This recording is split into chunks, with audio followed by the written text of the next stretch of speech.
가족과 함께 보내야 할 크리스마스 이브에 영문도 모른 채 사회자로 소환된 윤도현입니다. 그런데 우리 윤붕이들이 이왕 할 거면 화끈하게 복장을 갖춰라. 그래서 이렇게 이게 산타걸의 망토입니다. 근데 원래 이런 일은 저 혼자만 당하면 억울하지 않습니까? 그래서 존경하지 않는 우리 한솔 원장님 모셨습니다. 안녕하세요. 안녕하세요. 물리 크리스마스에 오신 걸 환영합니다. 원래는 우리 한 원장님이 모자를 쓰셨죠, 그죠? 원래는 이 모자랑 망토랑 한 세트입니다. 그래서 저도 모자 망토, 우리 한 원장님도 모자 망토. 원래 계획은 이거였는데 우리 한 원장님께서 모자와 망토 중 하나만 하겠다. 그래서 원장님이 모자를 쓰시고 제가 망토를 착용을 했습니다. 저희 이 방송은 방역 지침을 준수하면서 촬영을 하고 있습니다. 저랑 우리 원장님 사이에는 여러분 보이실지 모르겠는데 이런 투명한 벽이 있기 때문에 좀 저희가 가까이 앉아 있지만 사실은 되게 멀리 떨어져 있는 거나 마찬가지고요. 이 방송은 그 대성마이맥 홈페이지와 그 유튜브 대성마이맥 채널에서 동시에 송출됩니다. 특별히 유튜브에서는 실시간 채팅도 가능하고 저도 채팅방에 지금 들어가 있는데 채팅이 잘 되고 있는지는 모르겠는데요. 많은 참여 부탁드립니다. 원장님, 오늘 저희가 왜 모였는지 학생들에게 말씀 좀 해주시겠어요? 저희 대성마이맥 사이트에 새로 오신 선생님 소개시키는 자리 만들기 위해서 이 자리에 모였습니다. 네, 맞습니다. 오늘의 주인공 모시겠습니다. 대성마이맥에서 물리를 가르치실 방인혁 선생님 나오셨습니다. 안녕하십니까. 선생님 네. 인강 시작하신 거 네. 진심으로 축하드립니다. 네, 감사합니다. 벌써 학생들한테 인사로. 네. 벌써 런칭한 지 이제 한 달이 됐는데 개념 강좌 다음 주에 벌써 이제 완강이 됩니다. 그래서 개념 강좌 잘 들으시고 그다음에 또 문풀 강좌, 그다음에 심화 강좌 파이널까지 계속 이제 만점으로 가기 위한 커리 잘 준비해 놨으니까 학생 여러분 잘 따라오시면 1등급이 아니라 만점으로 잘 제가 이끌고 가겠습니다. 그 어디서 상투적인 것만 배우고 우리 연정 선생님, 네, 우리 재밌게 하기 위해서 이 라이브 방송 어떻게 진행되는지 설명해 주시죠. 알겠습니다. 우리 방인혁 선생님께서 인강에 처음 데뷔를 하셨기 때문에 우리 학생들이 궁금한 점이 많을 것 같아요. 그래서 사전에 대성마이맥에서 질문을 받았는데 한 700개 정도의 질문이 들어왔습니다. 저희가 이렇게 이 산타 복장을 하고 왔으니까 당연히 선물이 있겠죠. 그래서 선물을 준비를 했는데 우선 질문해 주신 700여 명의 모든 학생들에게는 그 편의점 상품권을 보내드릴 거고요. 그 중에서 특별히 우리 방인혁 선생님께서 직접 고르신 10개의 질문을 해주신 학생에게는 문화상품권 5만 원권 보내드리도록 하겠습니다. 그러면 이 방인혁에게 묻는다. 신문 10답. 질문이 총 10가지가 있는데 우리 한 원장님께서 질문을 하시고 방인혁 선생님께서 대답을 하는 방식으로 진행을 하도록 하겠습니다. 원장님 질문 해주시죠. 윤정 선생님 뭘 하시죠 중간에? 저는 중간에 끼어들기를 하죠. 그럴 거죠? 네. 첫 번째 질문입니다. 주선민 학생 질문인데 인혁 티처가 어떤 분인지 궁금합니다. 선생님의 TMI들을 풀어주시면 좋겠습니다. 혈액형 묻는데 네. 무슨 형입니까? A형입니다. 우리 윤정 선생님? 네, 저도 A형입니다. 그렇군요. 원장님은 저는 AB형입니다. A병. 방스 MBTI. 저 MBTI 안 해봤는데 이번에 학생들이 이제 자꾸 물어봐가지고 직접 해봤는데 INTJ로 나왔습니다. INTJ. 뭔 말인지 모르겠는데 어쨌든 INTJ랍니다. 참고로 저 같은 경우는 이제 ISTJ. 그러니까 방인혁 선생님이랑 되게 비슷하죠, 그죠? 근데 우리 한 원장님께서는 아까 직전에 강제로 윤동 선생님한테 당했어. 이제 MBTI가 뭐냐부터 시작을 해가지고 이제 오늘 많은 걸 아셨어요. 그래서 제가 우리 학생들에게 알려드리려고 이 라이브 시작하기 직전에 MBTI 홈페이지에 가가지고 한 원장님한테 일일이 제가 질문을 읽어드리고 한 원장님이 요거 선택해라. 제가 쭉 선택을 했더니 결과가 놀랍게도 저랑 완전히 반대인 ENFP가 나왔습니다. 사실 뭐 이게 우리 둘이가 좀 반대일 거라고 생각은 했지만 그랬죠. 완전히 정반대일 거일 줄은 몰랐는데 사실 저는 이 살면서 저랑 완전히 그러니까 ENFP 처음 봤어요. 사실 ISTJ는 되게 많거든요. 이 한국인 중에. 알겠습니다. 넘어가시죠. 예. 너무 어렵습니다. 제일 ENFP. 좋아하는 동물 뭐라고요? 아니요. 동물. 제일 최애 좋아하는 동물. 동물, 최애 동물, 일단은 동물들은 강아지 좋아합니다. 강아지. 최애 음식. 고기는 다 좋아합니다. 고기. 윤정수 선수랑 통하는데. 아니죠. 저는 소고기만 먹습니다. 고기 다 안 좋아합니다. 저는 알겠습니다. 다 좋아합니다.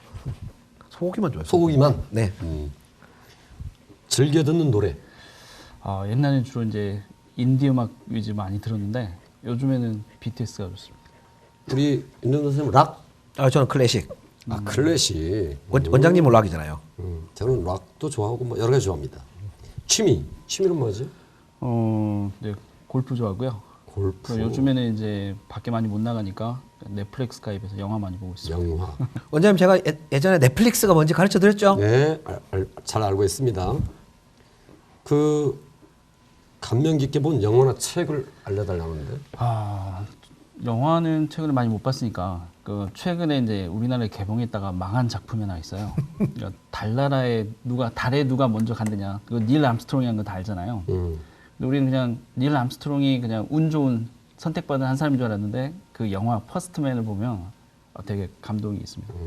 얼마나 개인적으로 많은 고난을 이겨봤는지 한번 꼭 보시기 바랍니다. 참 물리 선생님답게 좀 그렇다. 어쨌든 학생들은 왜 이런 걸 궁금해할까요? 모르겠습니다. 윤정수 선생님한테 이런 거 많이 물어봅니까? 우리 윤갤러들은 저한테 별로 관심이 없습니다. 그렇습니까? 그래서 이런 거는 저는 뭐 전혀 안 물어봅니다. 최애 동물이라니. 그래 말이에요. 태어나서 처음 들어봤어요. 최애 동물. 최애 음식 저한테 물어봐 주세요. 원장님 가장 좋아하는 음식은? 배추 된장국. 배추 된장국. 알죠, 배추 된장. 제일 좋아합니다. 시래기국이랑 약간 다른 거잖아요. 네, 다르죠. 시래기국이 더 맛있는데. 알겠습니다. 두 번째 질문. 최준수 학생 질문인데 학생들이 물리를 어려워하는 주된 이유가 무엇일까요? 다른 과탐하고 비교해서 다른 과탐하고 비교해서라고 봐야 되겠죠? 어려워하는 이유는 뭐 어쨌든 계산이 좀 들어가니까 어려워할 텐데 옛날 물리 같아요. 요즘 이제 물리는 거의 한 80%가 암기 위주고 그래도 마지막 이제 하나까지는 그래도 계산이 필요하니까 물리를 어려워하긴 하는데 뭐 쉽다고 얘기는 안 해도 될 것 같아요. 어차피 물리 선택 안 할 친구들은 안 하고 할 친구들은 할 거니까 그냥 계산에 자신 있고 논리적으로 판단하는 거 좋아하면 물리 하시면 되고 그게 안 되면 좀 어려워하겠죠. 근데 네. 윤정수 선생님한테 좀 물어보고 싶은데 네. 요즘 물리 아시죠? 저는 잘 모르잖아요. 요즘 물리를. 물리가 아니죠. 물리원은. 어쨌든 그 계산량이죠. 계산량 네. 하고 생명과 계산량 비교하면 어떻게 됩니까? 물리가 계산이 많죠. 생명과 여전히 그렇습니까? 예, 아닙니다. 생명과 물리가 더 적습니다. 물리 2가 물리고요. 물리 1은 물리가 아니죠. 알겠습니다. 그리고 물리를 어려워한다기보다는 어차피 이렇게 수능에서 과목 선택할 때 대부분 절대 다수의 학생은 물리는 아예 보기에 없죠. 그냥 배제를 시키고 선택을 하니까. 그다음에 물리를 선택하는 학생들은 물리를 넣고 시작하죠, 기본적으로. 그러니까 물리를 할까 말까 고민하는 경우는 잘 없어요. 하면 하고 안 하면 안 하고. 알겠습니다. 어렵지는 않을 것 같은데 물리가. 요즘 예전에 많이 비해서. 쉬워졌죠. 근데 뭐 많이 쉬워졌기 때문에 상대적으로 이제 상위권 학생들이 또 이제 좀 불만이고. 물리 계산에 2차 방정식 나옵니까? 있긴 한데 그 2차 방정식 근의 공식 구하고 그런 건 없습니다. 다 거의 1차 방정식. 다 뭐 2원 2차, 네, 2원 연립 1차, 방정식. 뭐 3원 1차. 네, 맞습니다. 계산 때문에 2차 그런 것 방정식 같은데. 화투에 나와요. 화투. 화투. 화투. 네, 화투에 2차 방정식 나옵니다. 알겠습니다. 계산 때문이 아니고 그냥 취향 탓 아닌가 모르겠는데. 그렇습니다. 세 번째 질문입니다. 정준섭 학생 질문입니다. 물리학이 하고 싶은데 컷이 또 이상하게 나올까 봐 못하겠습니다. 올해 컷이 50점이다 보니까 섣불리 선택하지 못하겠네요. 어떻게 생각하십니까? 힘들죠. 아마 생명선생님은 뭐 표점 보면 아시겠지만 뭐 물리 만점 받아도 좀 손해를 많이 보는 지금 입장이고 근데 뭐 올해 그렇게 나왔다고 해서 내년도 그렇게 나올 거라는 것은 아무도 모르죠. 저도 이제 내년엔 괜찮을 거라고 얘기할 수는 없지만 내년도 이럴 거라고도 얘기할 수는 없는 거거든요. 독립시행이죠. 아니, 실제로- 내년은 괜찮아요. 내년에 독립시행 아니에요. 영향 줍니다. 영향 맞습니다. 아, 영향을 주는군요. 네. 그러니까 이번에 1컷이 50이었으면 내년에 1컷은 절대 50 아닙니다. 아, 그렇구나. 그래서 근데- 제가 옛날 걸 다 봤는데 2019년도에 50점이었거든요. 맞아요. 그랬었죠. 2019 그 다음에 좀 올렸는데 그래도 47점이었어요. 47. 그래서 그 2019년도 이후에 이제 물리 표점이 되게 낮아져 버렸는데 계속 낮았던 건 아니고 2015년, 16년, 17년, 18년 보니까 거의 표점으로 보면 제일 높거나 아니면 두 번째로 높았었거든요. 예전에. 아. 그래서 이제 평가원에서 왜 그렇게 쉽게 냈을까라는 것은 좀 이제 감은 와요. 그러니까 물리가 쉬운 거니까 좀 선택해 주세요라는 건데 안 할 거 알잖아요. 물리는 그냥 말씀하신 대로 그냥 아예 배제시키기 때문에 쉽게 낸다고 선택을 많이 하지도 않을 거고 또 어렵게 낸다고 또 물리를 버리지는 않거든요. 그러면은 그 선택하는 5만 명 조금 넘는 학생들에게 어차피 그 친구들은 물리를 볼 친구들인데 좀 공평한 판단 기준을 그러니까 컷으로 얘기하면 44, 45 옛날처럼 그 정도 난이도를 맞춰줘야 그래도 공평하지 않은가. 공부 많이 한 친구들과 안 한 친구들을 구별해 줄 수 있는 그 정도가 아닌가 싶습니다. 그러니까 학생들 많이 끌어들 생각하지 말고 있는 학생들 그냥 공평하게. 그 어쨌든 우리 두 분 선생님 말씀에 따르면 내년은 이러지 않다. 반드시 이걸 반성한다, 평가원은. 1컷이 50은 절대 아닐 것이다. 그렇군요. 그리고 물리원 같은 경우는 지난 8년 동안 이렇게 선택자 수를 보면은 적어도 뭐 한 24%는 되고요. 많아도 뭐 한 28%. 그러니까 4분의 1 근처에서 왔다 갔다 해요. 그러니까 이게 난이도가 아무래도 좀 어렵게 나오면 학생들이 회피를 하고 쉽게 나오면 좀 만만해하는 경향이 있기는 하지만 그건 어디까지나 화생지 얘기고 화생지 안에서 그런 움직임들이 있는 거지 물리는 그냥 할 학생들만 하죠. 하는 친구들은 그냥 네, 그냥 하는 하는군요. 거죠. 네. 그래서 그래야지 또. 그리고 이건 조금 이제 그 전문적인 얘기인데 이번 수능이 2021학년도였잖아요. 그럼 이제 내년 수능은 2022학년도가 되는데 이때 아주 큰 변화가 일어납니다. 그 지금 현재 이 서울 소재 주요 대학들은 그 수능 정시에서 이제 수능 점수를 계산할 때 그 국어랑 수학은 표준 점수를 보고 과학은 백분위를 보고 이건 다 알고 계시잖아요. 그런데 서울대가 내년부터 그러니까 2022학년도부터 과학을 그냥 표준 점수를 본대요. 생표준 점수. 이제 이유는 여러 가지가 있겠지만은 이 문이과가 없어졌지 않습니까? 그러면은 이론적으로는 어떤 학생도 존재할 수 있냐? 사회 한 과목, 과학 한 과목 보는 학생도 존재할 수가 그렇구나. 있잖아요. 그러니까 이제 사회랑 과탐이랑 뭐 다 같이 백분이 되고 이러면 이게 논란의 소지가 있으니까 사실 모든 제도는 다 장단점이 있는 거니까. 근데 어쨌든 지금까지는 이렇게 몇몇 의대들 이제 인제대를 필두로 해서 뭐 몇몇 의대들만 이 표준 점수를 그대로 봤었는데 일단 서울대가 2022학년도부터 표준 점수를 그대로 보겠다라고 얘기를 했고요. 그럼 이제 다른 대학들이 어떻게 할지는 좀 뭐 두고 봐야 될 것 같습니다. 근데 표준 점수를 그대로 보는 거를 이제 올해 수능에 이 투영을 시켜 보면은 물리 선택자들은 그 다 맞아도 표준 점수가 이렇게 낮게 나오니까 매우 매우 불리한 상황. 뭐 예를 들면 뭐 지원 선택해서 만점 받은 학생이랑 이제 물원 선택해서 만점 받은 학생이 똑같이 만점이지만은 표준 점수 차이가 많이 나니까 이런 문제가 있죠. 그러니까 그걸 평가원이 알겠죠? 제일 좋은 건 다 어렵게 내면 제일 좋습니다. 그러니까 다 맞으면은 어쨌든 100분위가 100이 나오게. 그래야죠. 근데 그게 잘 안 되니까 문제인 거죠.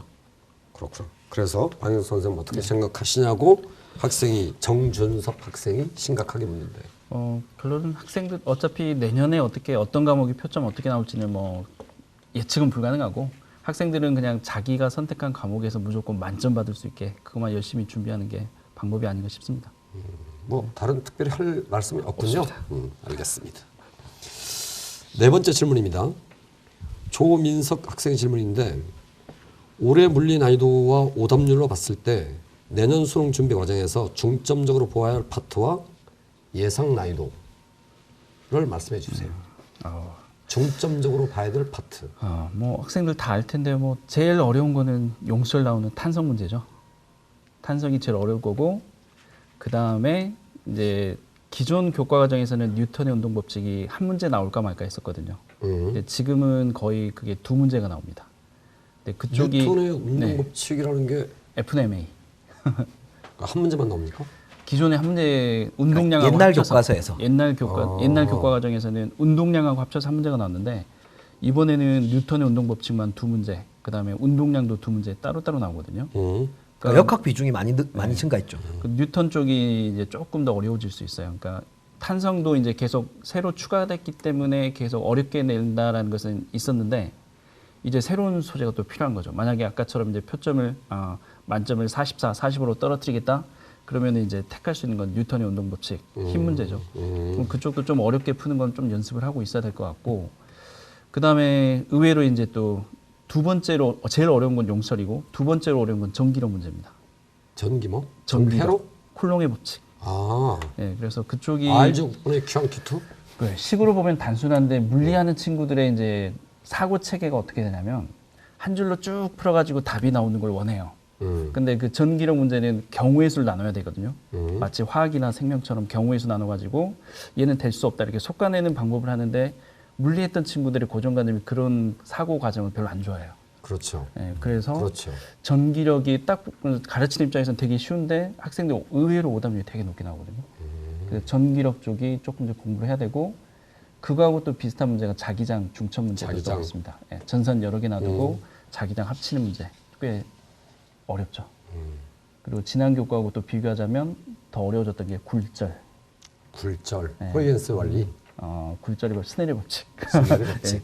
그래서 좋습니다. 그거 비역학 쪽도 의외로 좀 이제 어렵게 나올 수 있고 실제로 이제 6월, 9월 그다음 수능 보면은 학생들이 이제 역학 위주로 많이 틀렸을 거라고 생각하는데 오답률 보면 거의 역학과 비역학이 반반입니다. 반반. 네, 그래서 비역학 쪽도 뭐 나름 함정이 될 수 있는 쪽이 많기 때문에 그쪽도 준비를 잘해야 됩니다. 그러니까 중점적으로 봐야 할 파트가 없는 거네요. 그럼 다 봐야 한다는 뜻이잖아.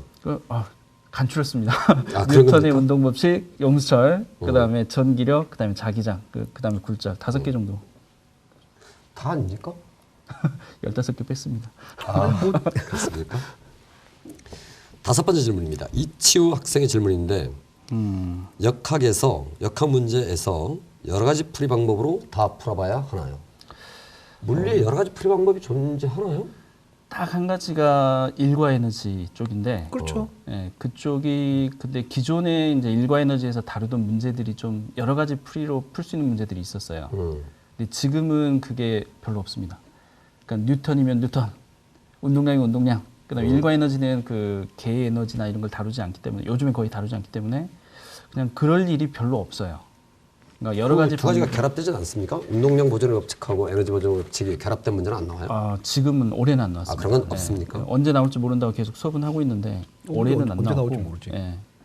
그래서 좀 이제 기본적으로는 그런 문제가 만약에 있다면 저는 이제 여러 가지 풀이 방법을 가져가는 건 당연히 좋죠. 이 방법으로 풀다 막히면 다른 방법 트라이할 수 있으니까. 근데 항상 그 일과 에너지 문제라고 한다면 일과 에너지로 푸는 게 원래 맞거든요.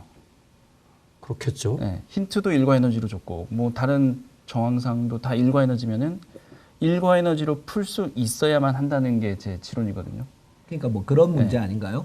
이렇게 절벽 있고 도르래 달려 있는데 네, 맞습니다. 쭉 가는데 이거를 일 에너지 관점에서도 풀 수 있지만 그렇죠. 사실은 이제 뭐 이렇게 그래프 그려가지고 힘으로 풀 뭐 수도 힘으로도 있고. 풀 수 힘으로 있잖아요. 네. 아, 근데 일과 에너지로 풀라고 낸 거잖아요, 출제자는. 그렇죠. 그럼 뭐 일과 에너지로 풀면 이제 지금 우리 학생이 질문하는 건 그거 같은데. 맞습니다. 그래서 기본적으로 그 문제에서 의도하는 바가 있기 때문에 일단 그걸로 정확하게 풀 수 있는 상태에서 다른 방법을 추가로 배우는 거는 괜찮은데 그냥 잡다하게 여러 가지 방법 펼쳐놓고 어느 게 중요하다는 걸 자기가 모르면 그러니까 이게 그게 안 풀이 된다는 방법이 원투가 있다면 그 원투가 이게 대등한 어떤 아닙니다. 자격을 갖는 게 아니고 네, 제 어떤 생각은 하나가 아닙니다. 네. 철칙이고. 그런 유형에서 항상 풀 수 있는 방법이라는 게 있는 건데 근데 그 부차적으로 이 문제에 대해서는 이런 방법도 있다라는 것은 이제 보조적이다 이거죠. 그렇죠. 예를 들면 아주 공부를 잘해 검산용쯤 된다는 말이죠. 그렇죠. 제 생각은. 알겠습니다. 네. 6번째 질문입니다. 이정호 학생의 질문인데 하나는 질문이 아니네요. 요구인데 요구. 역학 심화 개념 강의를 만들어 주세요. 이게 역학 심화 개념 강의라는 개념이 성립합니까? 그냥 애시당초 그냥 다 심화 안에 심화 잘 모르면 역학 문제 못 푸는 거 아닙니까? 저도 그렇게 생각하기 때문에 개념 강좌에서 아예 심화 개념까지 다 다룹니다.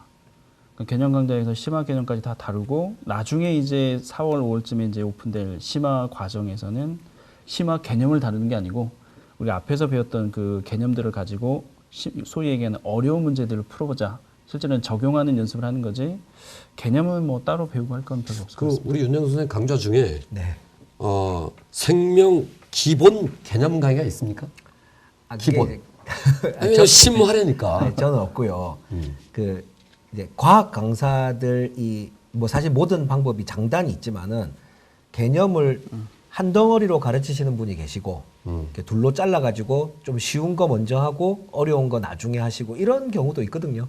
그 쉬운 거하고 어려운 게 결합이 안 됩니까? 그러니까 쉬운 거 얘기할 때는 말 그대로 쉬운 것만 하고 어려운 건 싹 빼고. 아니 어려운 거 할 때 쉬운 걸 알아야 될 거 아니에요.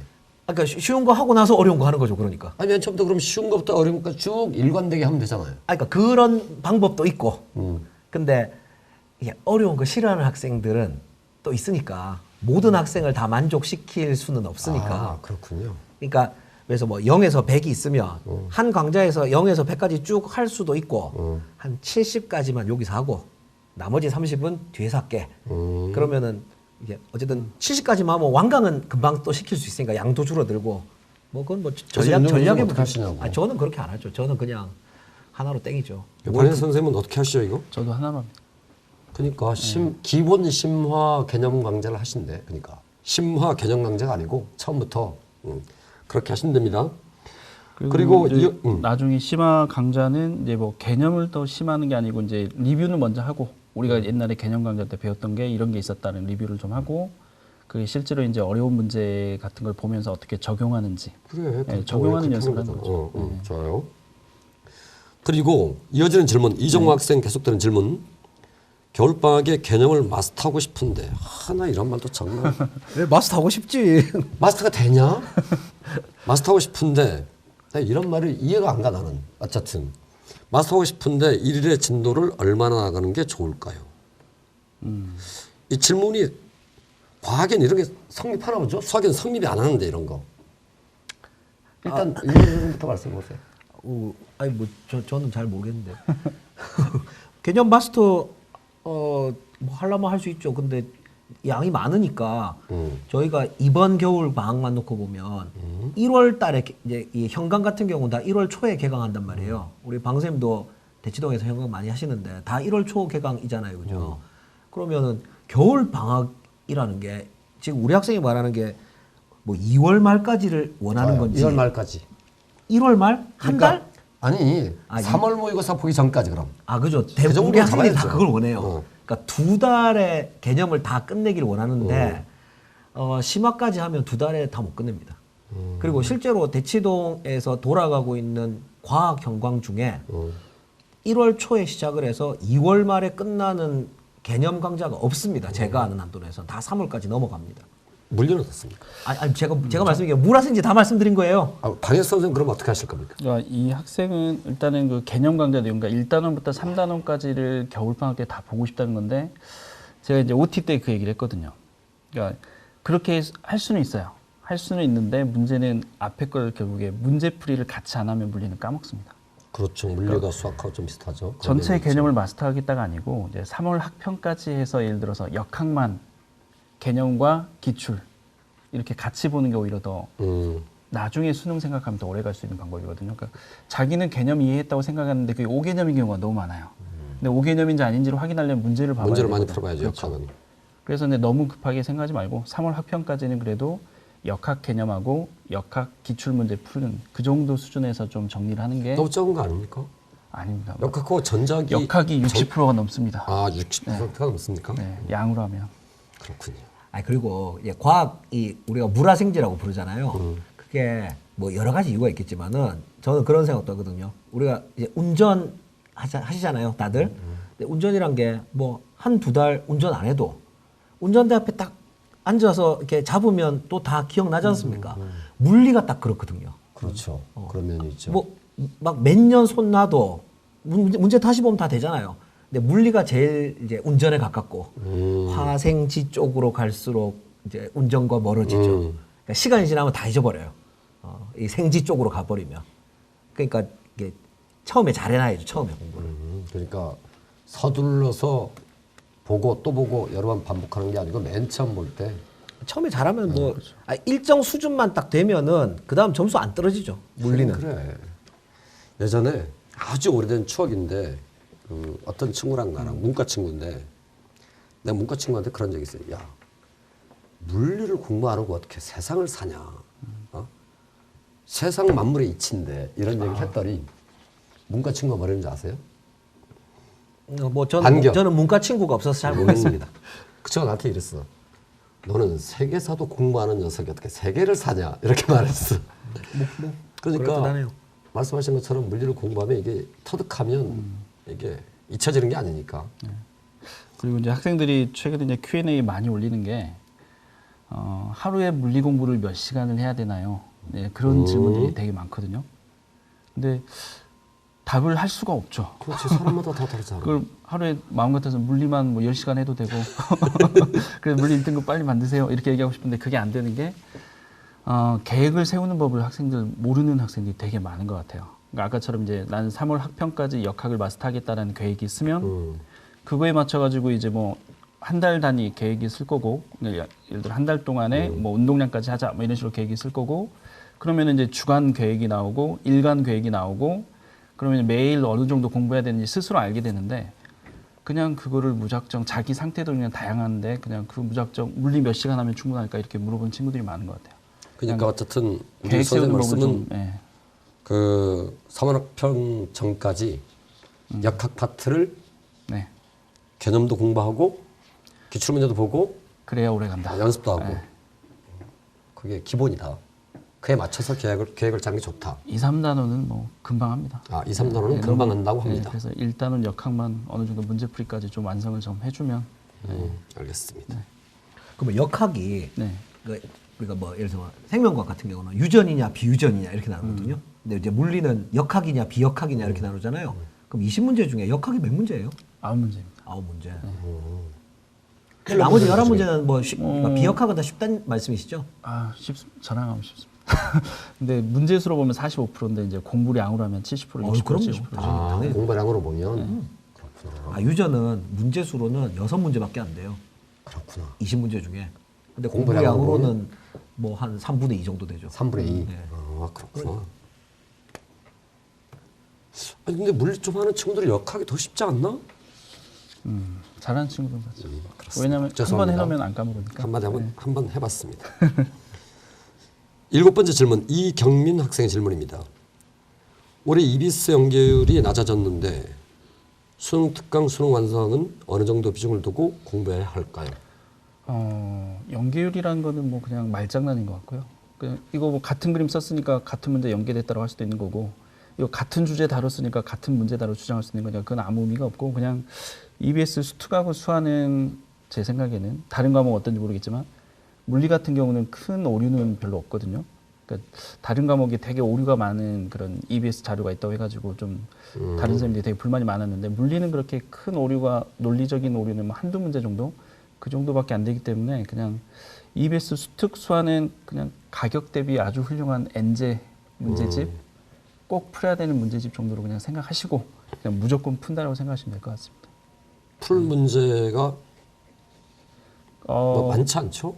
그렇죠. 문제집이 뭐 그렇게 좋은 문제집이. 문제집이 많지는 않은데 EBS는 그래도 물리 같은 경우는 오류도 별로 없고 한 번쯤은 볼 만한 문제들이 되게 많기 때문에 한번 충분히 풀만한 문제다. 네. 생명과학은 어떻습니까?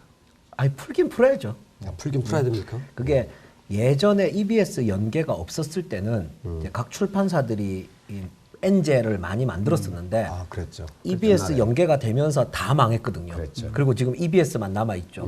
근데 뭐 수능 특강이랑 수능 완성은 어쨌든 완성도가 상당히 높은 교재들이고 뭐 나머지 교재들은 또 좀 그렇지만은 근데 뭐 안 풀 이유가 없으니까 푼다 뭐 이 정도로 생각하시면 근데 연계율이 70%에서 50%로 낮아졌다는데 뭐 애초에 70%란 거 자체가 조금 뭐랄까 맞아요. 어떻게 70%지 뭐 이런 게 좀 있기 때문에 근데 뭐 몇 퍼센트냐가 중요한 거는 아닌 것 같고 뭐 그리고 어차피 우리 학생들이 EBS 뭐 수특 수화는 안 보면 불안하니까 뭐 그리고 그게 문제집이거든요. 문제집 수학도 비슷해요. 그냥 못 푸는 거죠.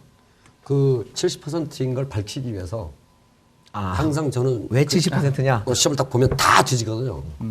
그래서 진짜 70%인 걸 딱 보기 위해서 그걸 다 고르면 뭐라 그럴까 실제 애들이 보기에 이건 EBS 문제다.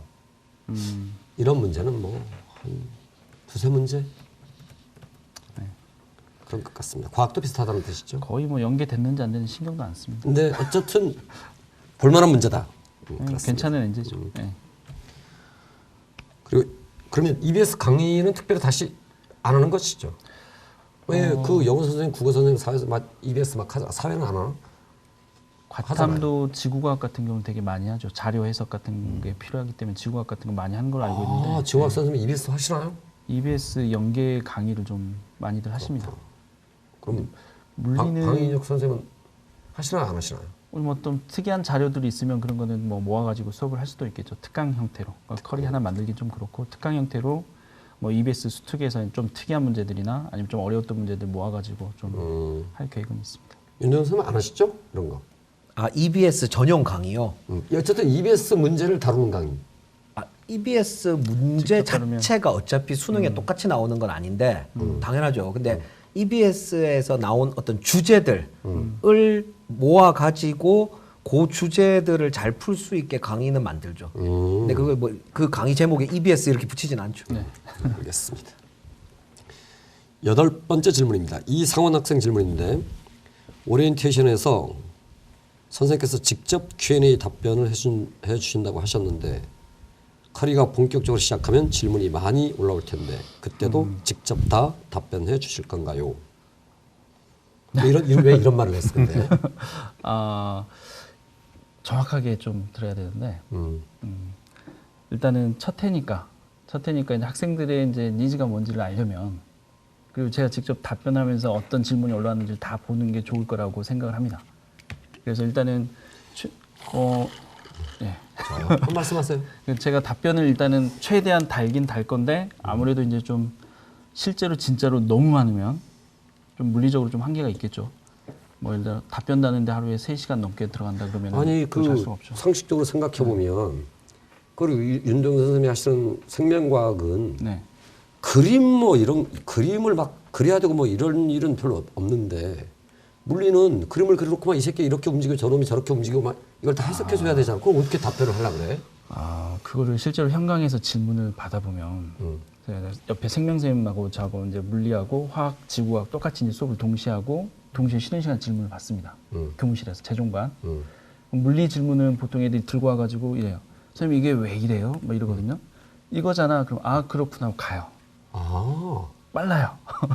질문하고 빠르다. 답변. 네. 너 이거 잘못했는데 그럼 그러고 가요. 근데 생명선생님이나 지구학 선생님 같은 경우에 설명하는 게 한 학생 붙잡고 막 5분 넘게 수업 질문 막 대답도 하고 하더라고요. 그게 설명을 많이 해야 되는 것 같아요. 맞나요? 우리 윤정 선생님 제가 선배로서 제가 그 2015년에 우리 대성 마이맥에 들어왔잖아요. 제가 2017년 한 여름까지 직접 이 Q&A에 답을 달았거든요. 어떻게 되죠? 어떻게 했느냐? 마이크로 녹음을 했습니다. 말로. 네, 그러니까 쓰지 못. 학생은 글로 질문을 하는데 저는 그거를 이해갔어. 말로 이제 설명을 해서 그 뭐 녹음 파일이 생기잖아요. 그 녹음 파일을 업로드를 하죠. 뭐 그런 방법도 있다 이거죠. 아니 근데 윤정 선생 이 성정상 네. 그 왜 그 Q&A 게시판에 터무니없는 질문들도 꽤 많았을 거 아니에요? 꽤 많지는 않지만 뭐 있죠. 아 그때도 그렇게 요즘 다 많죠. 참고 요즘 많습니다. 다 참고 이제 질문 답하는 것입니까? 아니 제가 뭐 참겠습니까? 참지 않습니다. 방해 선생님도 약간 네. 그 스트레스를 많이 받으실 것 같은데. 아니, 얘기하는 거는 이제 그래서 정말 너무 많으면 혼자 어쨌든 하고 싶어도 못 하죠. 선배 그때는 강사로서 첫 해에 정말 너무 많기 힘듭니다. 그런가요? 네. 저는 충고 드리는데 이런 걸 왜 하시려고 하느냐. 뭐 이렇게. 아니요, 하는 거 괜찮아요. 첫 해는 무조건. 좋습니다. 하는 건 좋은데 저는 첫 해도 안 해봐가지고. 첫 해부터 예를 들어서 뭐 올여름에 나 질문 너무 많아서 도저히 못하겠다 이러면은 대박 나는 거죠. 그럴 가능성이 있을 것 같은데. 이게 개수가 몇 개냐에 따라 다른데 그게 아까도 제가 말씀드렸지만 타이프를 치면은 답변할 수 있는 게 진짜 한계가 그렇지. 있어요. 근데 저는 녹음을 했기 때문에 녹음하면 금방이거든요. 아. 답변하는 게 금방이에요, 금방. 좋은 팁. 많은 걸 얻어가시는 것 같아요. 우리 윤여동 선생님이 계속 좋은 걸 가르쳐 주시네. 그러게요. 알겠습니다. 그리고 이 Q&A 직접 받아보면 애들의 상태 파악도 애들이 뭘 이해하고 뭘 이해하지 못하는지를 좀 적확하게 파악할 수 있겠다. 그렇죠? 그럼요. 네, 조금은 그런 면이 있겠다. 도움이 많이 되죠. 죄송합니다. 저는 받아본 적이 없어요. 그러니까 뭐 예를 들면 그런 거 있잖아요. 저 입장에서는 아니 어떻게 이런 걸 모를 수가 있지? 라고 맞아. 생각하는데 학생들은 또 이 부분을 모르는 학생들이 많을 수도 있고. 그리고 또 오해하고 있는데 또 이유가 다 있더라고요. 그럼요. 네. 이유가 다 있더라. 학생들이 왜 그렇게 오해를 하고 있는지에 대한 또 나름의 논리는 또 다 있어요. 그걸 이제 부숴줘야 되는 거니까. 알겠습니다. 9번째 질문입니다. 조세흠 학생의 질문인데 혹시 물리를 잘하셔서 일상생활 도중에 물리 덕분에 문제를 해결했다든가 혹은 좋은 하루를 보낸 적이 있나요? 이건 초등학생한테 물어보는 거 아니냐? 황 선생님 이런 게 있습니까? 특별한 기억은 없습니다.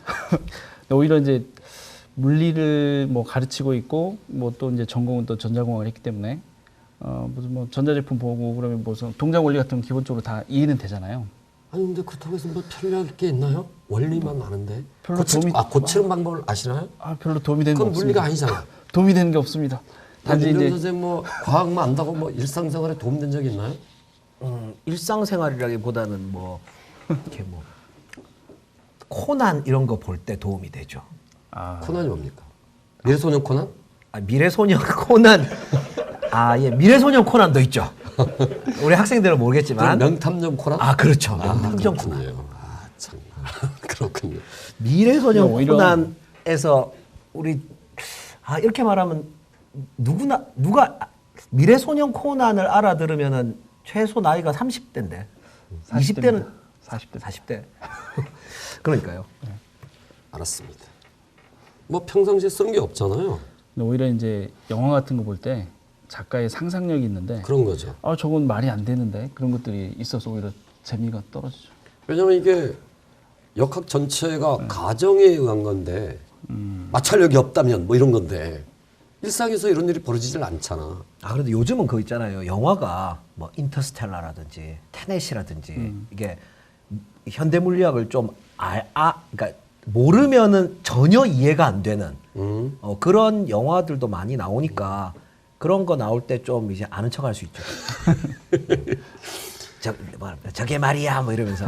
그러니까 이게 중학생한테 물어보는 말이야. 이건 물리 선생님한테 물어보는 말이 아니지.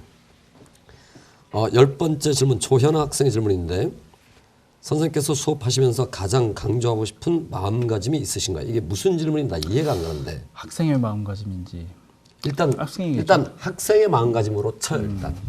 일단 제 수업에 대해서 한정돼서 얘기를 하자면 제 수업은 일단 수능입니다. 수능 범위에서 벗어난 얘기는 거의 안 하고 그 도움될 얘기 위주로 바깥의 얘기를 하더라도 그래도 이제 수능 문제 푸는데 도움이 될 만한 이제 외부 얘기들을 좀 해주는데 그러니까 학생들은 결국에 이제 뻘소리를 안 할 거니까 그냥 와서 말 하나라도 놓치지 않겠다는 각오로 들어와야 될 것 같고 열심히 들어라 그 얘기입니다. 아니 좀 더 푹 질문해 보면 이런 거지. 당신 무슨 마음으로 수업해? 이제 제 마음가짐이죠. 제 마음가짐은 이런 거지. 이해시키고야 말겠다는 거죠. 이거를. 그러니까 애들이 수업 들었는데 이해를 못하면 제가 이제 답답해지는데 그게 아니라 반드시 다 이해시켜 버리겠다는 각오를 항상 들어갑니다. 원장님은 무슨 마음가짐으로 하시는데요, 수업할 때? 수업할 때 내 네. 영혼을 보여준다. 영어도 어떻게 보이죠? 그러니까 어떤 사물에 관한 태도로서 내 마음을 보여주는 거지. 어떤 문제를 접하는 그의 태도가 가르치는 바다라고 생각하는 거지. 그러니까 어렵네요. 수학 문제 푸는 기술이 아니고 수학 문제를 대하는 마음가짐. 뭐 이런 걸 하려고 하는. 이해하기는 어렵지만 뭐 원장님의 어떤 태도는 알겠습니다. ENFP. ENFP? ENFP. 좋아요. 그럼 애들 입장에서 봤을 때 네. 물리 공부하다가 왜 어려울 때가 있잖아. 그렇죠. 그때 마음가짐 어떻게 해야 되는 거야? 그때는 뭐 어쨌든 그 수업으로 어쨌든 이해하는데 실패했다면 결국에는 질문을 할 수밖에 없지요. Q&A가 그래서 있고. 네. 하긴 물리에서 질문이 매우 중요하죠. 네. 물리에서는. 생명과학도 그런가요? 생명과학은 끝까지 봐야 되는 거 아니야, 그냥? 아니 뭐 이렇게 어차피 생명과학에서 나오는 질문은 전부 다 유전이에요. 물리가 다 역학이듯이. 그렇군요. 그러니까 비유전은 뭐 그냥 알면 풀고 모르면 못 푸는 거고. 이렇게 해서 신문십답 해봤는데요, 사회자님. 네. 우리 방 선생님의, 방인혁 선생님의 뭐랄까 인간도 혹은 그가 물리학을 어떻게 가르치는지에 대해서도 충분히 드러나는 것 같지가 않아. 네. 좀 그렇지 않습니까? 네, 그래서요. 그래서 질문을 더 드려봐야 될 것 같은데. 알겠습니다. 뭐 그동안 10개 하시느라 두 분 수고 많으셨고요. 그 지금까지는 우리 방인혁 선생님께서 선정하신 그 질문에 대해서 답변을 들었는데 뭐 여기서 끝내기는 좀 아쉬우니까 질문을 몇 개 더 할 거예요. 요거는 이제 제가 골랐고요. 그 제가 고른 질문을 해주신 학생들에게는 이게 뭐가 많아요. 미니 가습기, 무선 스피커, LED 무드 등, 캐시미어 머플러, 미니 마사지기, 손난로 보조 배터리, 스벅 텀블러, 호롱불 램프, 뭔지 모르겠어요. 저도 이건가? 모르겠어요. 옆에 있는 거. 아, 그런가 보다. 그다음에 뭐 집업 자켓 뭐 이런 걸 보내드리도록 하겠습니다. 자, 그러면 그다음에는 이제 좀 이렇게 좀 가벼운 질문들인 것 같아요. 가벼운 질문? 네. 질문하시죠, 원장님. 좋아요. 방희 선생님, 혹시 열등감을 가져본 적이 있어요? 아마 사춘기 때 좀 있었겠죠. 어떤? 글쎄요, 기억이 잘 나진 않습니다. 그럼 사춘기면 중학교 때예요, 고등학교 때예요? 어렸을 때, 중학교 때? 네. 김민수 학생 질문인데 열등감은 도대체 어떻게 극복되는 것이냐? 열등감이라는 게 다른 사람이 그러니까 주입을 시켜서 생기는 경우도 있고, 그다음에 자기가 스스로 아무도 뭐라 하지 않는데 자기 스스로 생기는 경우도 있잖아요. 그런 경우는 그냥 생각하기 나름이 아닌가 싶은데, 결국에 다른 사람에 의해서 이제 강제적으로 좀 주입되고 있는 열등감이라는 것은 그냥 무시하면 되지 않나요? 그 사람을 지우면 되지 않나요? 머릿속에서? 그냥 그런 건 간단할 것 같은데, 실제로 자기 스스로 만드는 열등감이라는 게 오히려 더 문제가 되는 것 같은데, 그거는 어쩔 수 없이 그냥 다른 더 자신감 있는 뭔가를 찾음으로써 극복할 수밖에 없지 않나 싶습니다. 네. 원장님 생각 어떻습니까? 나? 네. 열등감을 가져본 적이 별로 없어가지고 그렇죠. 예, 예. 그럼 뭐 어쩌라고. 그렇죠, 뭐. 단지 열등감을 가진 적이라기보다도 좌절은 많이 겪어요. 좌절. 어떤- 좌절이랑 열등감은 다르죠. 그러니까 어떤 식을 봤을 때 이해가 안 간다.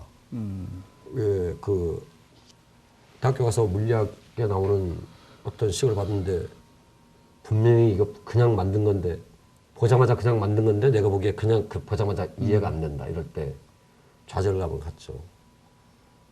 근데 열등감을 어떻게 극복해요? 그러니까 좌절은 뭐냐면요. 좌절과 열등감의 차이는, 좌절감은 나 자신이 나 스스로에게 가지는 거고, 열등감은 타인과 나를 비교해서 생기는 거예요. 그러니까 애초에 비교를 하는 것 자체가 잘못인 거지. 근데 지금 우리 엄근짓을 하고 있는 것 같은데? 그러네. 계속 말씀해 보세요. 아니, 그러니까 애초에 비교를 하는 것 자체가 문제라는 거죠. 왜 비교를 해? 남이랑 나를. 남이랑 나를 비교하기 시작하면은 죽을 때까지 불행해요. 그렇죠. 비교하지 마라. 그 물리에 대해서는 열등감이 꽤 있는 친구들 꽤 많을 텐데. 아 그런 친구들 다 선택하지 않나? 물을 선택 안 하면 선택 안 하면 되지. 됩니다. 아 그렇군요. 선택하지 않으면 된답니다. 그럼 열등감 안 생깁니다. 그리고 이신영 학생의 질문인데 과거로 돌아가서 단 한 명의 과학자에게 단 한 가지 질문만을 할 수 있다면 누구에게 무엇을 물어보실 건가요? 이 친구 멋있다. 못하지 않아요? 아니 근데 할 수 있다면 가정이 누굽니까? 일단은 뭐 아인슈타인 정도까지 가면은 너무 대화가 안 될 것 같아요. 나 아인슈타인인데. 저는 대화가 안 될 것 같아요. 그래서 실제로 이제 아인슈타인 같은 사람을 보면 이제 질문보다는 그 사람의 이제 어떻게 사고를 하는지가 더 궁금하거든요. 옆에서 그 사람을 그냥 관찰만 계속 좀 해보고 싶어요. 어떻게 저 사람은 생각하고 어떻게 문제를 해결하는가 그런 걸 보고 싶고 뭐 또 얘기하면 결국엔 물리는 뉴턴이니까 뉴턴으로 가면은 할 얘기는 많은 것 같아요. 제가 적어도 뉴턴보다 머리는 안 좋지만 배운 거는 많을 것 같습니다. 뉴턴은 물리를 그렇구나. 수업을 해주고 싶어요. 더 빨리 뭔가를 발견할 수 있게. 그렇구나. 재밌을 것 같습니다. 난 이렇게 질문해 보고 싶은데 뉴턴 만나면 떨어지는 사고 진짜 봤어? 왜냐면 내가 제주도에서 네. 귤밭에서 살았을 거 아니야. 네. 귤이 떨어지는 순간을 본 적이 없다니까. 어떻게 뉴턴이 그걸 보냐고. 볼 수가 계속 없지. 계속 이렇게 사과나무 밑에 누워 있다 보면 떨어지는 거 볼 수 이렇게 있죠. 보나 사람이? 그냥 이렇게 누워 생각하고 있었나 있는데 보지. 소리만 툭툭 떨어진다니까. 아니 원장님은 이렇게 앉아 있으니까 그런 거고 이렇게 누워가지고 하늘 보고 있는데 떨어질 수도 있죠. 자기 머리 위로. 봤을 리가 없다라고 나는 생각합니다. 네. 심오합니다. 응? 심오합니다. 그런 생각 못 해봤습니다. 보지 않고 그냥 머릿속에서 우리 원장님은 ENFP라니까요. 알았어요. 우리랑 달라요, 원장님. 그래서 뉴턴한테 가서 물어보고 싶다. 좋습니다. 그리고 그 손민석 학생 질문인데 학창 시절 도대체 어떻게 공부했길래 그런 스펙이 나오나요? 이건 툴 아니야? 툴? 툴이 스펙이 비슷하잖아. 학창 시절 어떻게 근데 윤도현 선수 어떻게 공부했는지 지금까지 쭉 말했잖아. 어떻게 뭐 그냥 열심히 했습니다. 자 어떻게 하셨어? 저 그냥 시키는 거 열심히 했습니다. 시키는 거? 아 그래요? 선생님 학교에서 시키는 걸 열심히 했어요? 와. 저는 좀 그 당시는 뭐 거의 학원도 다녀본 적이 없어서 그건 그렇죠. 그 당시 그랬잖아요. 그래서 선행도 거의 안 돼 있었고 선행을 하는 친구가 거의 없었어요. 그때는 그 학교에? 저희 지역에. 다행이네요. 그래서 이제 들어가면 이제 배우는 게 다 새로운 거죠. 다 새로운 건데 이제 고등학교 1학년 동안에 거의 3학년 분량의 내용이 주어지죠. 3년 동안 할 걸 1년 동안 압축해서 공부를 해야 되는데 그냥 뭐 고민할 틈이 없죠. 그냥 무조건. 그 학교가 그렇게 해가지고. 제가 92학번이고 우리 방 선생님이 95학번인데 제가 뭘 모르냐면 95학번 때 선발 방식이 어땠는지 모르거든요. 그때도 본고사 봤나요? 95학번 때도? 아마 이제 내신으로 이제 특차 뽑고 한 40% 정도 특차로 뽑고 그때 나머지 이미 수시가 있었어요. 과학고 갈 때. 수시로 왔습니다. 그러니까 대학 갈 때. 카이스트 갈 때. 카이스트 갈 때? 네. 그때는 수시가 한 40%고 정시가 60%였어요? 네, 정시는 이제 본고사 봤죠. 본고사. 아니 그냥 애가 질문한 것은 어떻게잖아. 어떻게 했길래 그런 스펙이 나오냐. 난 그냥 궁금한 거 묻는 건데 이 질문이랑 상관없이. 그냥 그러면 선생님은 수시로 갔어요? 정시로 갔어요? 카이스트? 저는 수시로 왔습니다. 오. 수술 갔다는 말은 내신을 잘했다는 뜻이잖아. 그러니까 학교에 시키는 거 잘했다는 얘기지. 저는 학교에 시키는 거 안 했습니다. 저 때는 정시 100%였기 때문에. 남자는 정시죠. 선물방에 달랐구나. 남자는 학교에서 뭐 정시라고? 시키는지 뭐 신경도 안 쓰고 저는 제 할 일 했습니다. 그리고 원래 우리 윤돈 선생님 저를 놀릴 때 뭐라고? 성인지 감수성이 모자라다고 나한테 놀리잖아. 뭐? 남자는 정시라고? 참. 여자도 정시. 좋습니다. 어쨌든 학교에서 시키는 거 열심히 했다.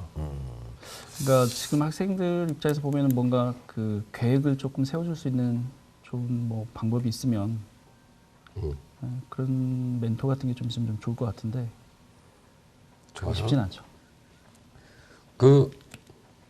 나훈기 학생 질문인데 물리 잘하면 여자들이 멋있어 하나요? 이게 수학자를 멋있잖아요. 모르겠습니다. 특히 물리2 수업할 때 이제 항상 하는 얘기가 나가서 이렇게 물리2 안 쳐가지 말라고 얘기하거든요. 왜요? 아니, 엘리베이터를 탔는데 여학생도 타고 이제 남학생 탔는데 선생님 갑자기 관성력이 느껴져요. 그런 얘기 하지 말라고 그랬거든요. 그건 찐이죠, 찐. 아, 그러니까요. 그게 뭐 물리투야. 그리고 또 이제 예를 들어서 여자친구가 영하 3도여가지고 오늘 너무 춥다 이러는데 그러면서 여자친구가 영하 300도면 얼마나 추울까 이랬을 때 그럼 매우 춥겠지 하고 넘어가면 되는데 영하 300도는 연력학 제3법 체계에서 존재하지 않아. 이런 영하 273도가 제일 낮은 온도야. 이런 얘기 하지 말라고. 제가 밖에 나가서 물리 얘기하지 말라고 하고.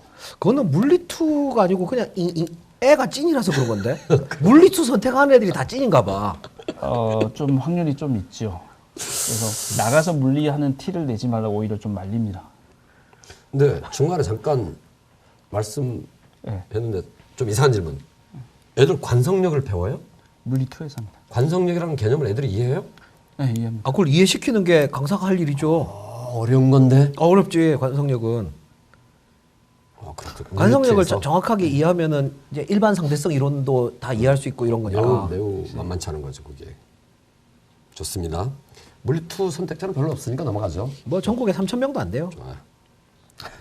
그리고 이게 마지막 질문인데 이 질문은 엉뚱한데 대답할 말씀이 기대돼서 정태빈 학생 질문인데 수업 준비할 때 어떤 점이 가장 즐거우셨나요? 라고 질문했는데 일단 즐겁다는 전제하에서 질문을 하네. 그러니까 일단 첫 번째 질문. 네. 수업 준비는 하세요? 좀 하긴 하죠. 그렇군요. 원장님 안 하시죠? 가끔 합니다.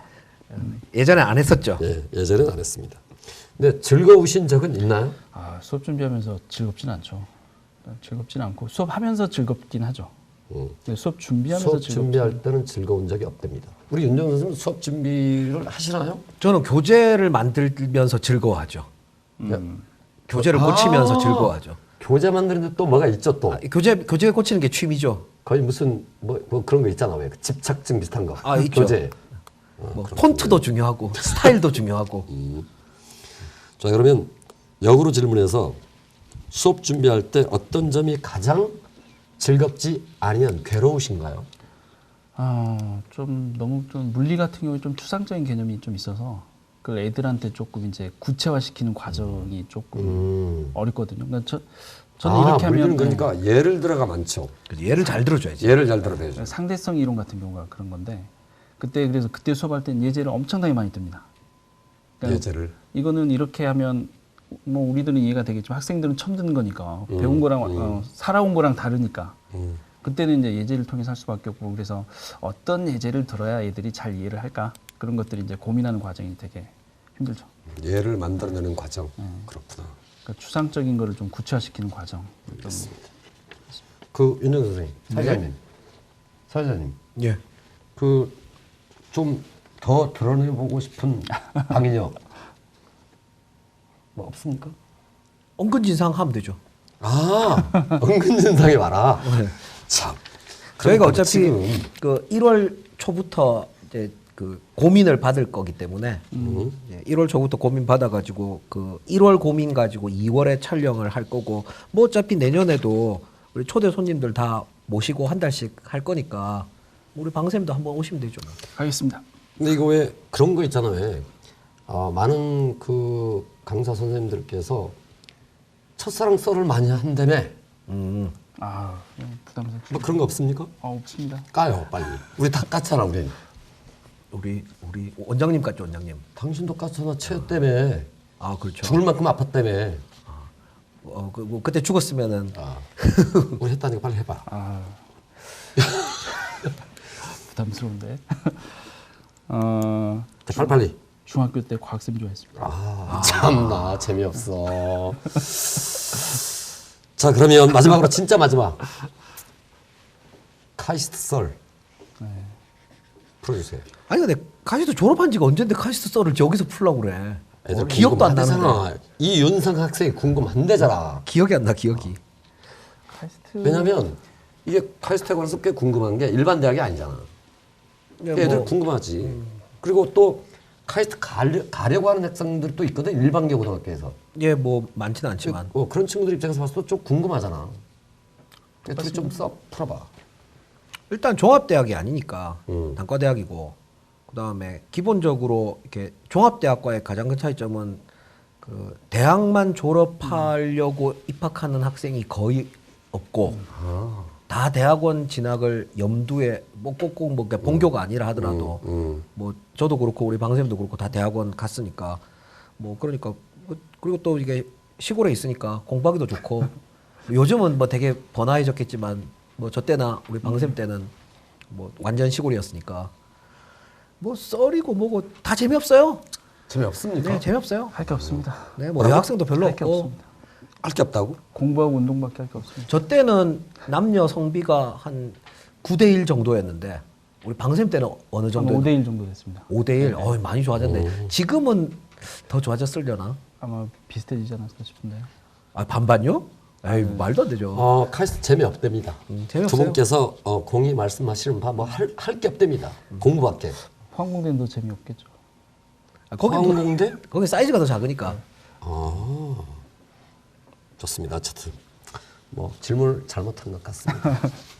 이렇게 해서 방인혁 신문십답 질문을 마쳤습니다. 사회자님 나오십시오. 네.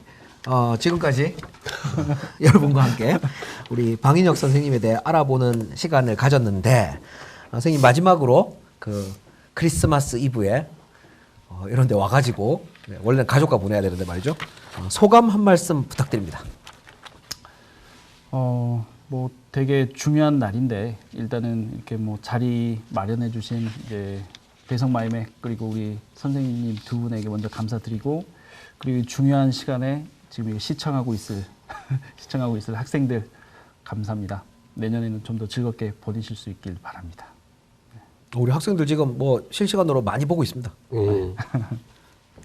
자, 그러면 우리 원장님도 한 말씀 하셔야죠.